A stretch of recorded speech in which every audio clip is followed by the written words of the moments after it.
News paper selection வந்து ஒரு நிஜத்துக்கு வந்து ஒரு ஆர்ட் தான். சில ப்ரிப்பேர் பண்ணுறவங்க வந்து மோர் தென் 1 or 2 பேப்பர்ஸ் வந்து படிப்பாங்க.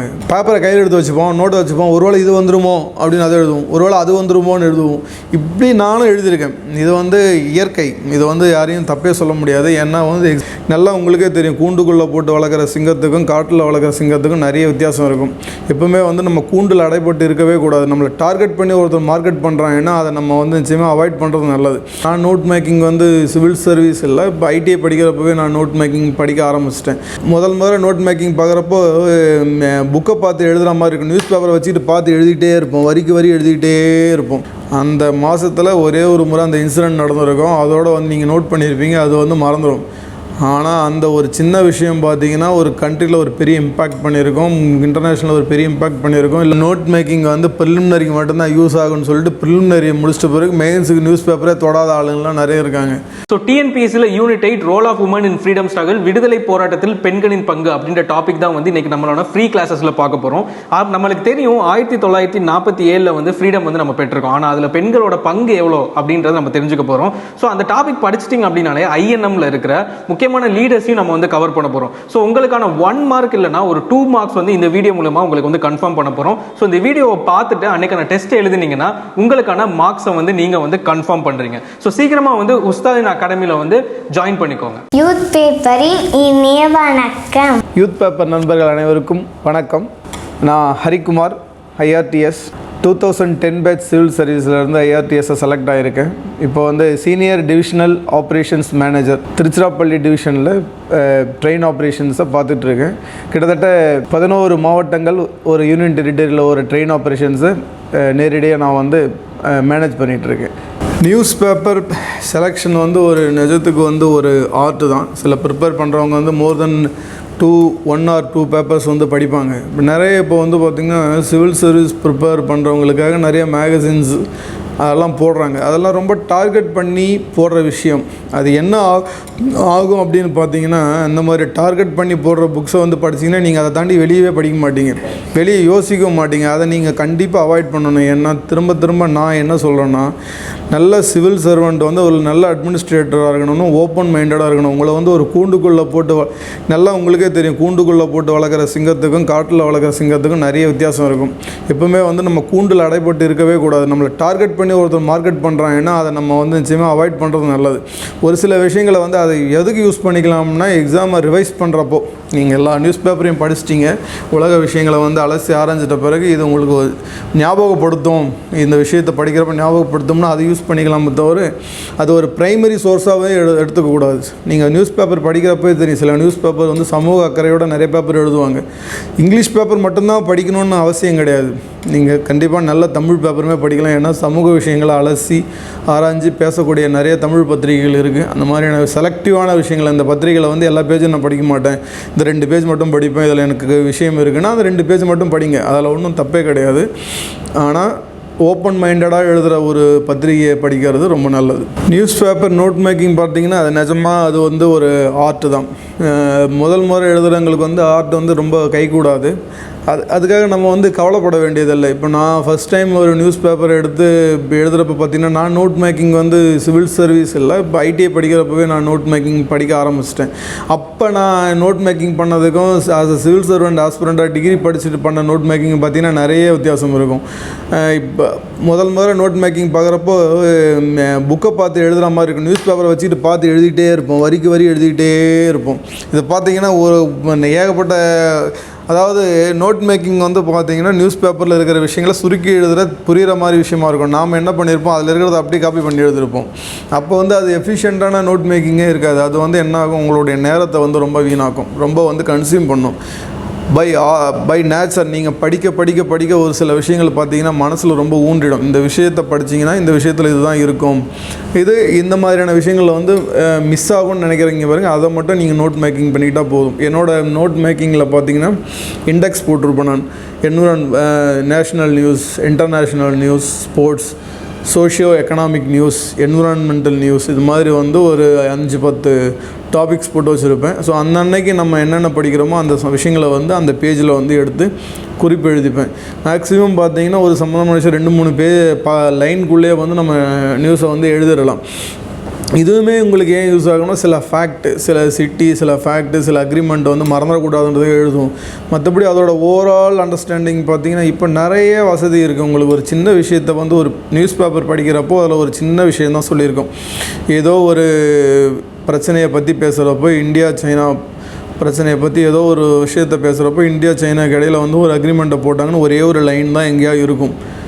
நாம் என்ன பண்ணணும் அப்படின்னா ஒரு சிவில் சர்வீஸ் ஆஸ்பிரண்ட்டாக வந்து அந்த ஒரு லைனில் சொன்ன அந்த அக்ரிமெண்ட் என்னன்னு சொல்லிட்டு கூகுள் பண்ணி பார்த்து படிக்கணும்.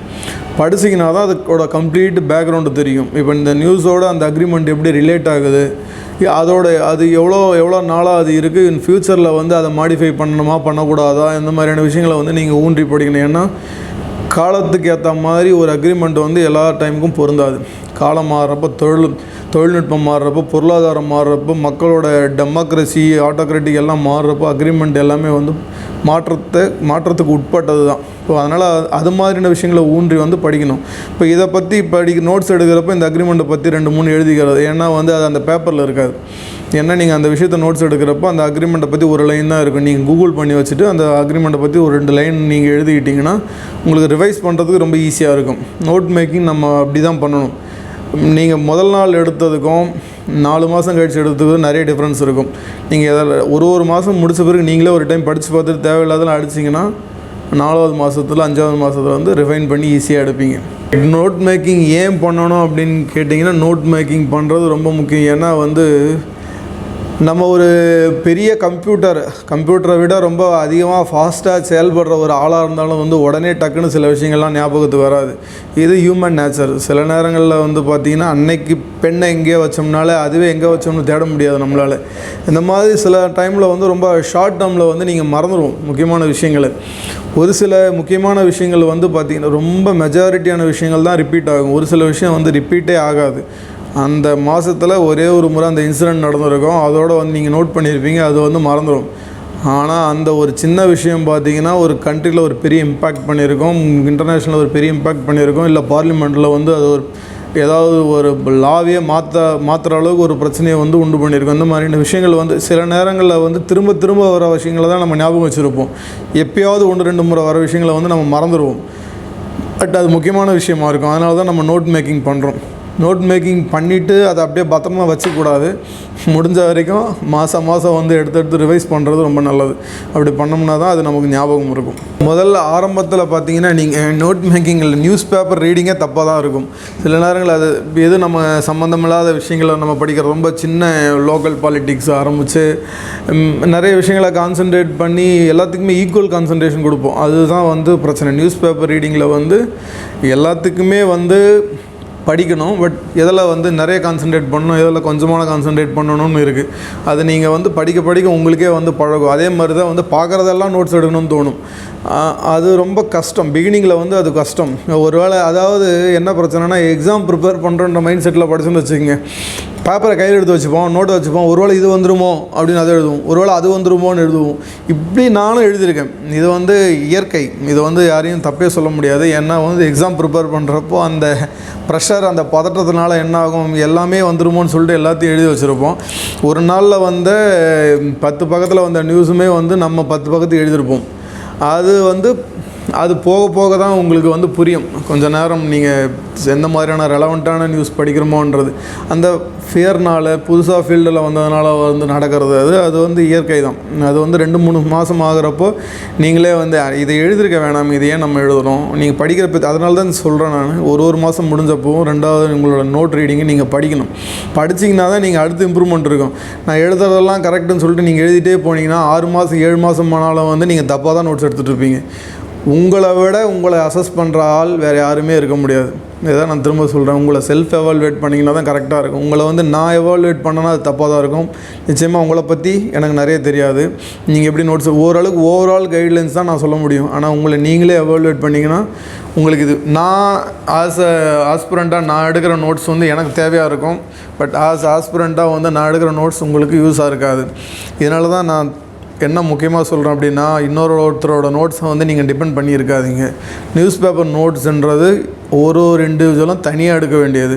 இது கிளாஸில் வந்து நோட்ஸ் எடுத்து இன்னொருத்தரோட நோட்ஸை நான் படிக்கிற மாதிரி கிடையவே கிடையாது. ஏன்னா ஒவ்வொருத்தரோட நியூஸ் பேப்பர் ரீடிங் வேறு மாதிரி இருக்கும், ஒவ்வொருத்தரோட நோட்ஸ் மேக்கிங் வேறு மாதிரி இருக்கும். அதனால் நீங்கள் தனியாகவே எடுங்க, நீங்களே எவாலுவேட் பண்ணுங்கள், வேணான்றதை நீங்களே எலிமினேட் பண்ணுறங்க. அதாவது இந்த 2 மாதத்துக்குள்ளே பார்த்தீங்கன்னா ப்ரிப்ரேஷனுக்குள்ளே நீங்கள் இன்வால்வ் ஆகிருங்க. அதாவது நியூஸ் பேப்பர் மட்டும் கிடையாது, மற்ற எல்லா விஷயங்களையுமே நீங்கள் கொஞ்சம் கொஞ்சம் தெரிஞ்சிருப்பீங்க. இந்தியன் பாலிட்டிக்ஸ் ஆகட்டும், ஹிஸ்ட்ரி ஆகட்டும், என்விரான்மெண்ட் ஆகட்டும், ஜியாகிரபி ஆகட்டும், எக்கனாமிக்ஸ் ஆகட்டும், இந்த விஷயங்கள் எல்லாத்துலேயுமே வந்து நீங்கள் கொஞ்சம் கொஞ்சம் கற்றுக்கிட்டு இருப்பீங்க. நியூஸ் பேப்பர்ன்றது வந்து ஒரு 360 டிகிரி. ஏன்னா நியூஸ் பேப்பர் வந்து வெறும் செய்திகளை மட்டும் சொல்லாது, எல்லாத்த பற்றியுமே பேசும். நீங்கள் ஜென்ரல் ஸ்டடீஸில் இருக்கிற ஒரு எல்லா சப்ஜெக்டை பற்றியுமே வந்து நியூஸ் பேப்பர் பேசும். அப்போ நீங்கள் இந்த புக்ஸில் இருக்கிற எல்லா விஷயத்தோட ஒரு பேசிக் நீங்கள் தெரிஞ்சிருப்பீங்க. ஜியாகிரபினா இதுதான் இருக்கும், அதோட ஸ்ட்ரக்சர் எப்படி இருக்கும், எக்கனாமிக்ஸ்னால் இந்த ஸ்ட்ரக்சர் எப்படி இருக்குன்றப்ப நீங்கள் நியூஸ் பேப்பரை வந்து இந்த ஃபார்முலாவை நீங்கள் அதில் உங்கள் மைண்டு தானாகவே அப்ளை பண்ண ஆரம்பிக்கும். அப்போ என்ன ஆகும், இதை வந்து நான் வந்து இந்த ஸ்கோப்புக்கு வெளியே போகிறேன்ட்டு நீங்களே வந்து என்ன பண்ணுவீங்க, அதை எலிமினேட் பண்ண ஆரம்பிப்பீங்க ஒன்று ஒன்றா. இது வந்து நமக்கு வந்து ரொம்ப யூஸ் ஆகாது, இது வந்து நமக்கு யூஸ் ஆகும், இது எனக்கே தெரியுமே நான் ஏன் எழுதினேன்.